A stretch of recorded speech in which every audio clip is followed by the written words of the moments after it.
Namaste. And welcome back to Panda versus Vedic Dialogues. Namaste. In our last deep dive, we started opening the doors to the wisdom in the Vedas. Yes, a fascinating start. And today, we're taking that journey even further. We're exploring the very heart of this tradition, Sanatana Dharma. Try to uncover its core principles and, discover how these insights offer, a powerful blueprint for a balanced life.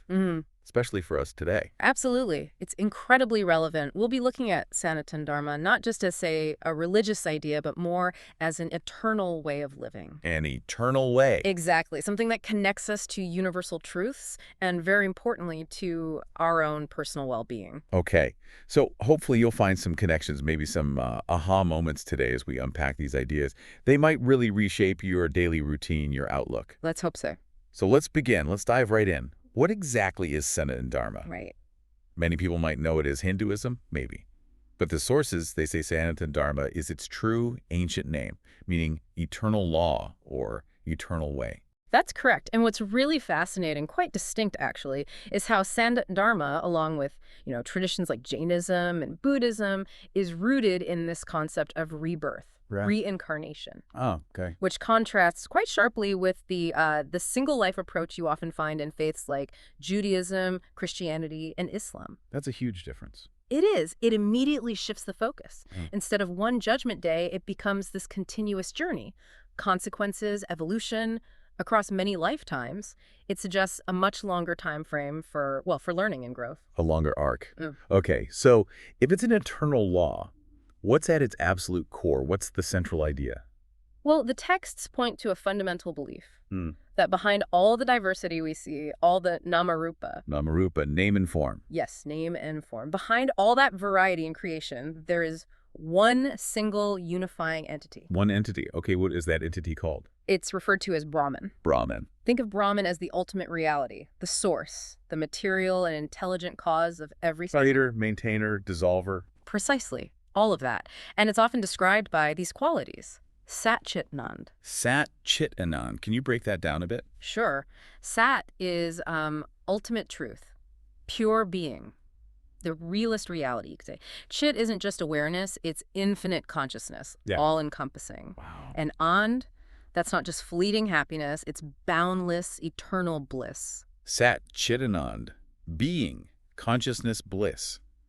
That fundamentally shifts the whole point of life, doesn't it? Away from just external things. It does. It points inwards towards self-discovery. So if Brahman is this ultimate reality, where do we fit in as individuals? That's where the Atman comes in. The teaching is that our true self, our Atman, it's distinct from the body and mind, which are temporary. Okay. The Atman is, in essence, a spark of that very same Brahman. A spark of the divine. Yes. And the ancient wisdom explains that our ignorance of this truth, of our real identity as Atman, and its connection to Brahman, that ignorance is the root cause of all suffering. So suffering comes from misunderstanding who we really are. Exactly. When we mistake our physical body or our thoughts for our true self, well, that leads to attachment, disappointment, the whole cycle. So the realization, the goal, isn't just about doing good things externally, but realizing our true eternal self, the Atman, and its inherent link to creation and the Creator. That's what brings freedom. Bliss. That's powerful. Suffering isn't just imposed on us, it stems from within, from a lack of understanding. Okay, this naturally leads us to karma, right? Yes. A concept many people have heard of. What goes around comes around. As you sow, so shall you reap. Simple ideas, but the sources give a much deeper picture. Much deeper, yes. While those sayings capture a part of it, karma is really a precise, universal law, cause and effect. Right. Every action, physical, mental, even emotional, creates a consequence. Nothing is accidental. There's an order. And the texts define different types of karma. They do, very meticulously. 3 main types. First, there's kriyam and karma. Kriyam and karma. These are the actions we're doing constantly right now. Their fruits, their results can show up quickly, maybe in this life or maybe in future lives. It's about our active choices. Okay, so that's our immediate agency. Our choices now. What else? Then there's sanchit karma. Sanchit. This is the big one. The accumulated sum of all karmas from all your past lives, like a huge cosmic balance sheet. Wow. The results of these past actions are either being experienced now or they're waiting to manifest in the future. Okay, the total accumulation and the third type. That's prarabdha karma. Pravda. This is the specific portion of that huge Sanchut collection that has ripened and is actually manifesting in your current life. So it determines certain things now. Exactly. Things like maybe your physical body, certain innate talents or challenges, the general circumstances you're born into. It helps explain why some things feel almost predetermined. While other things are clearly results of our current choices, the Kriyaman karma. Precisely. It's an interplay. It's quite an intricate system. It accounts for past, present, future. But is it purely mechanical? Just action, reaction? Or is there a guiding intelligence? Like Bhagwan. Is Bhagwan involved? That's a crucial point. We have freedom of action, yes, but the texts clarify that karmas themselves are, well, inanimate, like seeds. Seeds need a gardener. Exactly. It is Bhagwan, the divine orchestrator, who determines and gives the fruits of our actions, good or bad. It ensures the system is balanced, just. It's not random. It's a divine system of justice and learning. Okay, so not just a machine, but divinely managed. That makes sense. And from karma, we move to dharma. Yes. We often translate dharma as duty, but you're saying it's much more than that? Much more profound, yes. The word dharma comes from the Sanskrit root tu, which means to sustain or that which is integral to something. Sustain. Okay, like... Well, think of sugar. The dharma of sugar is its sweetness. That's its essential nature, what sustains it as sugar. So dharma refers to actions, principles, ways of living that sustain us, that align with our innate nature, both spiritual and material, and uphold the cosmic order, living in harmony. Living according to our true nature and the universal flow. And the sources mention different types of dharma.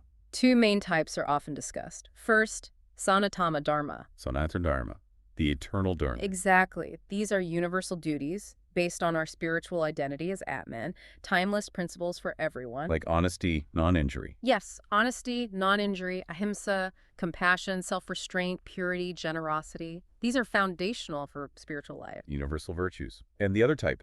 Is Varnashrama Dharma. Varnashrama dharma. That sounds more specific. It is. These are duties specific to our material nature, our individual tendencies, our stage of life, our role in society. Do you give an example? The classic example is the dharma of a warrior, whose duty might involve protecting society, which could sometimes require actions that seem on the surface to conflict with universal non-injury.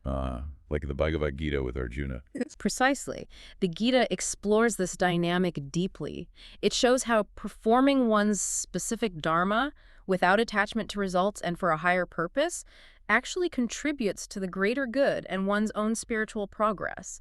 It's about using your unique abilities constructively. So it's not just abstract philosophy, it's a practical framework for living, which connects nicely to Vedic education, doesn't it?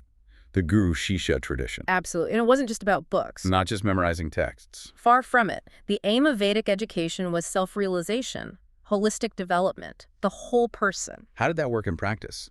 The Gurukulas. Students, called brahmacharis, lived a simple, disciplined life in these gurukulas, living with their gurus. Living with the teacher. Yes. And their day wasn't just chanting. It involved practical skills, maybe learning about herbs for Ayurveda, sustainable living practices, even arts and crafts. Everything was part of the learning. So life itself was the curriculum. In many ways, yes. Fostering spiritual growth, character, respect for knowledge, respect for nature.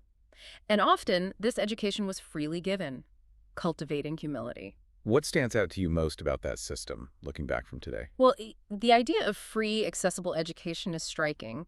The profound respect for teachers, but also the methodology. The methodology. Yes. Shravan, deep, attentive listening to the guru.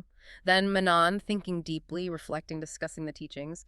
And finally, Nididhyas. Nididhyas. Which is really about internalization, realization through sustained meditation and contemplation. It wasn't just absorbing information, it was about transformation. Listening, thinking, realizing. Exactly. And another powerful point. Women were highly honored and educated. They could become rishikas, female sages, or brahmavadini, scholars of Brahman. It was quite inclusive. That's important to remember. It sounds like education for life. Truly. And this integrated approach leads us quite naturally to Dinacharya, the Vedic daily routine. Ah, yes, Dinacharya, a blueprint for well-being that's still incredibly relevant. So what did it involve? Well, the sources detail a pretty comprehensive routine. It's all about balance, physical, mental, conscious balance. It typically starts with waking early, How early? ideally during Brahma Muhurta. Brahma Muhurta, that's roughly. Roughly between 4 and 6 a.m., it's considered a time when the energies are very conducive to clarity, meditation, spiritual practice. Okay, wake early. Then what? Then prayer, some cleansing rituals, maybe drinking water stored in a copper cup, which has its own benefits, and specific self-care. Self-care like. Things like tongue scraping to remove toxins built up overnight, and oil application, abhyanga. Abhyanga, massaging with oil. Yes, often warm sesame oil. It nourishes the skin, calms the nervous system, really grounds you. It sounds quite detailed. Gargling with oil, nasal drops, ear oil. Yeah. It's all in there. Why such detail? Is it really necessary for us now with our busy lives? It can sound like a lot, I know, but it's not just about hygiene, though that's part of it. It's about regulating your internal biological clock. Like circadian rhythms. Exactly. Optimizing digestion, elimination, and crucially, building discipline and mental clarity. These aren't just random rituals, they have physiological effects. And practices like yoga and pranayama are part of this too. Absolutely essential components. Yoga and pranayama aren't just exercise. They are powerful tools for managing stress, improving focus, balancing emotions. And there's modern science backing this up now too, isn't there? The effects on the nervous system, brain function. Increasingly so, yes. Neurobiology is confirming how these practices can literally change brain pathways, calm the autonomic nervous system, build resilience. It's about consciously setting up your day for sustained energy and peace. So for someone listening now, feeling maybe a bit overwhelmed by all the detail, it's not about doing everything perfectly. Not at all. It's about integration, not rigid adherence. Maybe start with one thing. A consistent morning ritual, even just 10-15 minutes. Mindful eating. Maybe reducing screen time before bed. Adding a short meditation or prayer. Small steps. Small, consistent steps. The aim is to gradually bring more of that Sat Chit Anand, that state of being, consciousness and bliss into your daily life. That makes it feel much more achievable. What an amazing journey we've taken today. From understanding Sanatana Dharma, the interplay of karma and dharma, the holistic vision of Vedic education, and the practical wisdom of Dinacharya.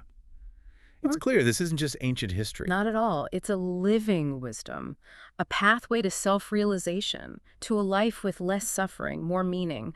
Remember, the goal of Dharma is realizing our true self, our connection to everything. And practice is key. Sadhana, dedicated practice. That's more important than just knowing the ideas intellectually. Right. So maybe a final thought for everyone listening. If this wisdom emphasizes that happiness and suffering come largely from our own actions and understanding, what's one small, consistent practice you could adopt starting today, inspired by this deep dive? Just one thing to cultivate a bit more Sat Chit Anand in your own life. A tiny shift to bring more being, consciousness, bliss into your day. That's a wonderful question to reflect on. And we really encourage you, explore these concepts further. Maybe find a guru, a qualified teacher, if you feel called to go deeper. A guide can make a big difference. Absolutely. Remember, a working faith, a belief in the process, and that genuine desire to learn, those are your greatest assets. Well said. Thank you so much for joining us on this enlightening deep dive into Vedic dialogues. We truly hope this exploration helps you integrate some of these timeless truths to your own life. Thank you. From all of us here at Pandaverse, Shubh Din. Shubh Din.